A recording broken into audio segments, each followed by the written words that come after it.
A giant wooden horse rolls up to a city gate. The defenders, who have survived 10 years of siege, look at this enormous mystery object and think, yes, obviously, let us bring it inside. That is the story most people know. It is also the part historians trust the least. Here is the problem. We have a poem. We have a hill in Turkey, with 9 cities stacked on top of each other, and we have a pile of clay tablets from an empire that almost nobody remembers. None of these 3 things quite agree with each other, and the gaps between them are where the real story lives. So let us do something the poem never bothered with. Let us check the evidence. The poem is not a police report. Start with what Homer actually gave us, because people get this wrong constantly. The Iliad does not contain the Trojan horse. It ends before the city falls. It covers a few weeks near the end of the war, mostly a sulking match between Achilles and Agamemnon over a captured woman and some wounded pride. The horse shows up later, in the Odyssey, in a quick flashback, and then gets fleshed out by Roman writers, like Virgil, centuries after that. So the single most famous image of the whole saga is a late add-on, told by poets who lived hundreds of years after the events they described, in a culture that had already turned Troy into legend. That is roughly the distance between us and Christopher Columbus, except with no writing in between to keep the facts honest. And Homer himself, whoever he was, composed around the 8th century BC. If a real war inspired him, it happened 400 or 500 years earlier. The stories traveled that whole way by memory, sung by bards who improved the good bits and dropped the boring ones. In the 1930s, a scholar named Milman Parry proved how this worked by recording living bards in the mountains of Yugoslavia, illiterate singers who could reel off enormous poems using stock phrases and rhythmic building blocks, never the same twice. Homer's odd repeated tags, rosy-fingered Dawn, swift-footed Achilles, are the fingerprints of exactly that system. The poem was a machine for remembering, and machines for remembering are wonderful at feeling, terrible at dates. By the time anyone wrote it down, Troy was less a place and more a greatest hits album about heroism, rage, and gods behaving like drunk teenagers. None of that means it is fiction. It means the poem is a rumor with excellent production values. To find the war underneath, you need dirt. A rich amateur blows up the evidence.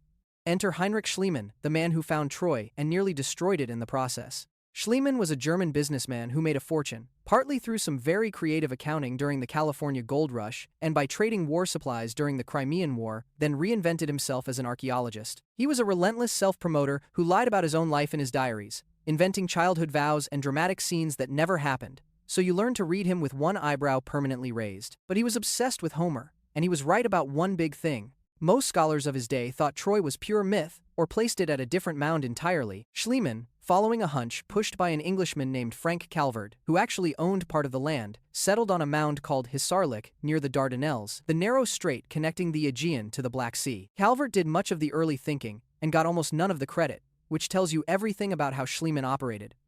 He was right about the location, he was catastrophically wrong about the method. Schliemann wanted Homer's Troy, the rich one, so he dug a gigantic trench straight down through the middle of the mound, blasting through layer after layer to reach the bottom fast. The trouble is that Hisarlik is not one city. It is at least 9 cities built on the rubble of the ones before, spanning more than 3,000 years. Schliemann tore through most of them to reach an early layer, and in doing so, he shoveled away huge chunks of the very city he was hunting for. Archaeologists still call the scar the Schliemann Trench, and they say it the way you would say the name of an ex who wrecked your car.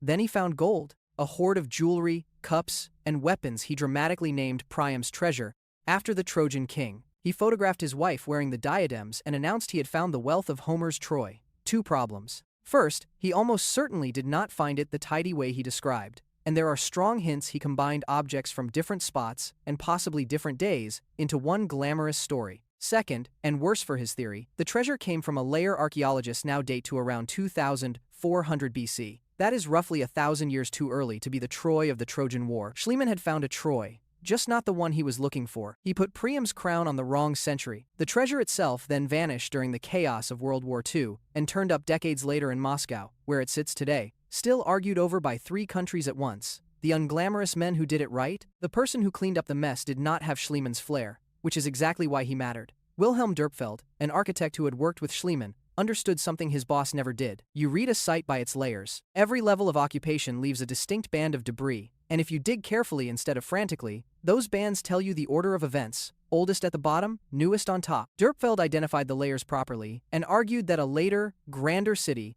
the one labeled Troy VI, was the best candidate for a Homeric stronghold. Big walls, real ambition, a city worth crossing a sea for. He also had the decency to publish his methods clearly. which is more than his mentor ever managed. Then, in the 1930s, an American named Carl Blegen ran a meticulous new dig for the University of Cincinnati. Blegen was patient and obsessive, the kind of man who logs every potsherd and notes exactly which floor it sat on. He refined the layers further and zeroed in on the distinction that still drives the debate: the difference between Troy VI and the layer squeezed right on top of it, Troy VIII. One of those two cities, most likely, is the ghost behind the legend. The argument is about which one, and about what killed it. 9 cities in a stack. It helps to picture Hisarlik as an apartment building, where every tenant demolished the previous floor and built on the debris. Archaeologists number the levels 1 through 9 from the bottom up, and the interesting tenants for our story are the ones from the Late Bronze Age, roughly 1700 to 1200 BC. Troy VI is the impressive one. It had massive sloping stone walls, some still standing today, with tall towers and cleverly offset gates that would force attackers into a narrow killing zone. Inside stood large houses arranged on terraces climbing the hill. This was not a poor village. It was a fortified citadel with money and engineering, sitting on prime real estate. And the real estate is the whole point. Hisarlik guards the entrance to the Dardanelles. Anyone wanting to sail from the Mediterranean world into the Black Sea, toward grain, metals, timber, and horses, had to pass this choke point. The winds and currents there are genuinely brutal, often blowing straight down the strait and forcing ships to wait days or weeks for conditions to turn. A city sitting right at that pause point could grow fat on tolls, trade, harbor fees, and the occasional bit of piracy. Troy was less a random target and more a toll booth on one of the ancient world's busiest roads. That alone gives you a motive for war that has nothing to do with a runaway wife. The city was bigger than anyone thought. For most of the 20th century, people pictured Troy as just that citadel on the hill, a compact fortress, and not much else. If that were the whole city, the 10-year war looks silly. Nobody sails 1,000 ships to besiege a glorified castle. Then came Manfred Korfmann, a German archaeologist who reopened the site in the 1980s and worked it until his death in 2005. Korfmann's team did something Schliemann never dreamed of. They ran magnetometer surveys across the fields below the citadel, reading buried structures without lifting a spade by detecting the magnetic traces walls and ditches leave in the soil. And they found something. Beyond the fortress, spreading across the plain, were the outlines of a much larger lower town, along with a defensive ditch cut into the bedrock that would have ringed it. If Korfmann was right, Troy was not a lonely castle. It was a citadel plus a sprawling lower city, possibly holding as many as 5,000 to 10,000 people, one of the larger settlements in the whole region. Suddenly, a big war over it makes sense. This was a serious center of power guarding a strategic strait. Not everyone bought it. A historian named Frank Kolb attacked Korfmann fiercely, arguing the lower town was being exaggerated, the population inflated, the trading hub story oversold. The fight got personal and public, spilling into German newspapers and a very tense academic symposium. This is worth knowing, because it is a rare thing to see out in the open. Two experts staring at the same dirt and reaching very different cities. The honest position today sits in between. There clearly was a lower town and a defensive ditch, bigger than the old citadel-only picture. But exactly how large and how densely packed remains genuinely disputed. That is what real archaeology looks like, and it is nothing like the tidy certainty of the legend.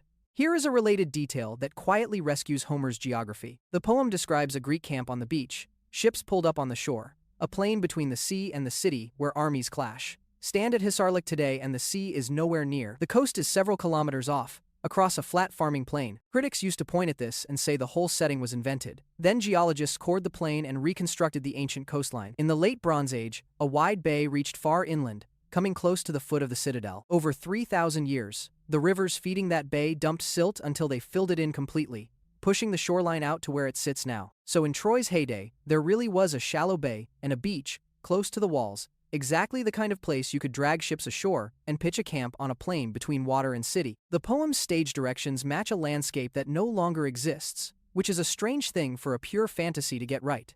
There is a matching point on the Greek side. Homer's catalog of ships, that long roll call of which kingdoms sent how many vessels, lists places that were important in the Bronze Age and had shrunk to nothing or vanished by Homer's own day. A poet inventing a guest list would name the famous cities of his time. Instead, the catalog preserves a map of power from centuries earlier, including forgotten palaces that archaeology has since confirmed were once major centers. Something in the tradition remembered a world that no longer existed, which is exactly what you would expect if a real Bronze Age memory had been passed down and frozen. The horse was probably an earthquake. Around 1,300 BC, give or take, Troy VI came to an end. And here the evidence gets genuinely interesting, because the walls tell a specific story. Blegen looked at the destruction and saw signs he read as an earthquake. Walls shifted off their foundations, sections collapsed in ways that fire and battering rams do not usually produce. The region sits on the North Anatolian Fault, one of the most seismically active zones on Earth, so a big quake is entirely plausible. If Troy VI fell mostly to shaking ground, that complicates the war story, but it also does something delicious. Think about how a Bronze Age poet would describe an earthquake. The god of earthquakes in Greek myth is Poseidon, and Poseidon's sacred animal is the horse. According to the myths, Poseidon himself helped build Troy's supposedly unbreakable walls. Now imagine those walls, built by the earthquake god, suddenly cracked open by the earthquake god's own power, the ground bucking beneath them. Some scholars have suggested the wooden horse could be a distorted memory of exactly this, the earthquake that breached the walls, remembered across generations as a great horse that broke into the city. That is speculation, not proof, and plenty of experts roll their eyes at it. But it fits the physical evidence far better than a giant wooden gift box that nobody thought to inspect. Troy VIIa is the war candidate, so if Troy VI fell to an earthquake, where is the war? Look one layer up. After the quake, people rebuilt fast, and the city archaeologists call Troy VIIa tells a nervous story. The grand houses got chopped into smaller units, people crammed together inside the walls, and, most telling of all, they sank large storage jars, called pithoi, into the floors of their homes. Rows of buried jars for grain, oil, and water, hidden under the living space with only the lids showing. That is not how you live in peacetime. That is how you live when you expect to be trapped. Buried food stores inside a crowded fortress are the archaeological signature of a population hunkering down, packing in refugees from the countryside, and hoarding supplies where raiders cannot easily grab them. It is a city bracing for a siege, and Troy VIIa did not die quietly. Blegan found a destruction layer with clear signs of fire, along with human remains left unburied in the streets and scatterings of weapons. Later, excavators under Korfman added more: bronze and stone arrowheads embedded in the walls and streets, and sling stones collected in tidy piles the way defenders stack ammunition they never got to throw. Unburied bodies and spent projectiles are not what you find after an earthquake. They are what you find after a fight, and a losing one. The dating is not as precise as anyone would like, and it is worth being upfront about that. Bronze Age chronology comes from stacking pottery styles, cross-checking with Egyptian records, and squeezing in radiocarbon dates that carry error bars of decades. So when a book says Troy VIIa burned around 1180 BC, that number has real wobble in it. It could be a few decades earlier or later, which is precisely why nobody can point at a single year and say the war happened then. What we can say is that a fortified city on this spot was violently destroyed by human hands during the right general window, and that is already remarkable, given that the poem is a 500-year game of telephone. So the messy, honest reconstruction goes something like this. Troy VI, the glorious walled city, was cracked open by a natural disaster around 1300 BC. The survivors rebuilt a poorer, tenser, siege-ready version Troy VIII, which then burned in a human attack a few decades later, somewhere in the 1200s BC. The legend may have welded the two together, the famous unbreakable walls of the first city and the violent fiery fall of the second, into one unforgettable 10-year story. Memory is a lousy archivist. It keeps the drama and loses the paperwork. The other side of the war had a filing system. Now for the part most people never hear. The part that turns Troy from a Greek fairy tale into a documented geopolitical hotspot. The Greeks of this era, the Mycenaeans, did keep some records, but only dull palace inventories in a script we call Linear B, lists of sheep and chariot wheels and rations. No poetry, no war stories. Their eastern neighbors, though, the Hittites, ran a genuine empire across Anatolia, and the Hittites were relentless bureaucrats. They wrote treaties, letters, and complaints on clay tablets, thousands of which survived in their archives, baked hard and preserved when their capital burned, and buried in that paperwork are names that make Homer's world snap into focus. The Hittites refer to a place in the northwest of Anatolia, exactly where Hisarlik sits, called Wilusa. Say it a few times. Wilusa, Ilios. Homer's other name for Troy was Ilios, which is why his epic is the Iliad, and the older form of that word carried a W sound at the front, Wilios. Most scholars now accept that Wilusa and Wilios are the same place. The Hittite records also mention a king of Wilusa named Alaksandu, who signed a treaty with the Hittite Empire around 1280 BC, Alaksandu, Alexandros. That happens to be the other name Homer gives the Trojan prince Paris, whose stolen romance supposedly started the whole war. Let that settle. A real city, in the right place, with a real king whose name matches a character in the poem, documented in the archives of a Bronze Age superpower.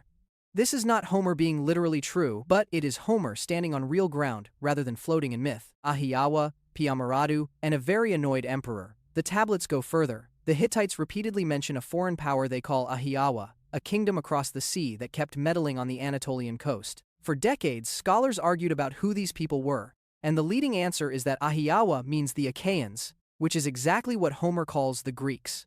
He almost never says Greeks. He says Achaeans, Danaans, Argives. So the Hittite archives appear to record, from the opposite side, a seafaring Greek power picking fights along the coast of Turkey during the exact centuries in question. And one document, known today as the Tawagalawa letter, is basically a Hittite king writing to the king of Ahiawa to complain about a troublemaker named Piamaradu, a freelance warlord who kept raiding Hittite territory and then slipping across to Greek-protected safety before anyone could catch him. In passing, almost as an aside, the letter mentions that the two powers had earlier fallen out over, of all places, Wilusa. Read that again. A surviving Bronze Age letter references a past conflict between the Greek world and the Anatolian world over Troy itself. It is not the Trojan War. It is not Achilles dragging Hector's body around the walls, but it is hard evidence that Troy was a real flashpoint where Greek and Anatolian ambitions collided, repeatedly, exactly as the legend insists. Scholars like Trevor Bryce have spent careers piecing this world together, and the picture that emerges is not one grand 10-year war, but a long, grinding rivalry, with Troy stuck in the middle as a contested border prize that kept getting fought over because of where it sat. There is even a small physical echo of this crossover. At Troy itself, excavators found a bronze seal carrying an inscription in Luwian, an Anatolian language written in a hieroglyphic script, the only writing ever recovered from the site. It is tiny and says little, just a name or two, but it plants Troy firmly in the Anatolian, Hittite-connected world, rather than the Greek one. The Trojans, in other words, were probably not Greeks at all. They were a people of Asia Minor, which is why the Greeks needed ships to reach them. And the Greeks who came for them were the real deal, not a poet's fantasy. The Mycenaeans were a warrior culture with fortified palaces at Mycenae, Pylos, and Tyrios, walls so massive that later Greeks assumed only giants could have stacked the stones. They traded and raided across the whole eastern Mediterranean, their pottery turning up from Italy to the coast of Syria. A coalition of these restless, ship-borne kingdoms, sailing east to hit a rich choke point city, is not far-fetched at all. It is exactly the kind of thing the archaeology and the Hittite letters show them doing anyway. Whether they ever combined under one overlord for one great campaign, the way Homer's Agamemnon commands the whole fleet, is the part we genuinely cannot confirm. Bronze Age kings were not famous for taking orders from each other. Everybody dies at once. There is one more layer to this, and it is the biggest. Whatever happened at Troy did not happen in a stable world. It happened right before the entire late Bronze Age fell off a cliff. Around 1200 BC, over the span of a few decades, the great civilizations of the eastern Mediterranean collapsed almost simultaneously. The Hittite Empire vanished, its capital burned and abandoned. Mycenaean Greece, the world of those Achaean palaces, went up in flames and was forgotten so thoroughly that the Greeks later lost the ability to write and had to learn a new alphabet centuries afterward. Cities across the region were destroyed and never rebuilt. Historians still argue about the causes. Waves of raiders, the Egyptians called the Sea Peoples, a long drought, famine, earthquakes clustering along the fault lines, and the collapse of the trade networks that every palace depended on. The leading view, argued forcefully by Eric Klein in his book named after the year 1177 BC, is that no single villain did it. The world was too interconnected, and when one part failed, it dragged the rest down in a chain reaction, a system's collapse rather than a single knockout blow. Troy VIII burned right in this window. So the fall of Troy may not have been a self-contained epic with a clean beginning and end. It may have been one early casualty of a much larger unraveling, a rich city on a critical trade route going down as the whole networked world that made it rich came apart at the seams. The Greeks who supposedly sailed home in triumph were sailing back to kingdoms that would themselves be smoking ruins within a generation. Nobody in this story got a happy ending. The winners lost too, just a little later. This is also why the war got remembered so hard. When your own golden age ends and the palaces fall silent, you tell stories about the last time your ancestors did something enormous. Troy became the Greeks' memory of the Age of Heroes, the final blaze before the lights went out. That is a powerful reason for a real, ordinary trade war to swell into an epic. Grief and nostalgia are excellent editors. So how did Troy really fall? Put the three witnesses together and stop expecting them to match perfectly. The poem gives us a war between a Greek coalition and a wealthy city in northwest Anatolia, remembered and reshaped through 5 centuries of song. The dirt at Hisarlik gives us a real, powerful citadel, with a lower town in exactly the right spot, beside a bay that has since silted away, cracked by an earthquake and later burned in a genuine attack, with buried food jars, embedded arrowheads, sling stones, and unburied dead to prove that people fought and died there. The Hittite tablets give us the same city under the name Wilusa, a king named Alaksandu, and a seafaring Greek power called Ahiawa, fighting over that coast for generations, all of it playing out as the entire Bronze Age slid toward collapse. That is the honest answer. Troy fell not through one clever trick on one dramatic night, but through a messy pileup of trade rivalry, regional power politics, Probable earthquake damage, siege and starvation, and the slow-motion implosion of an entire interconnected world. The horse is almost certainly not a real war machine. It is memory doing what memory does, compressing an earthquake, or a siege, or a metaphor about Poseidon into a single, unforgettable picture that would survive being sung around 1,000 fires, which is the part Schliemann never understood as he blasted his trench toward the gold. He wanted the poem to be a map. It was never a map. It was a scar, the kind a real wound leaves behind long after everyone has forgotten exactly how it got there. Troy was real. The war was probably real. The horse is the one piece that was almost certainly always just a story, and honestly, given how that plan supposedly worked, dragging a suspicious giant statue through your own front gate, the Trojans should be quietly relieved that we can blame an earthquake instead.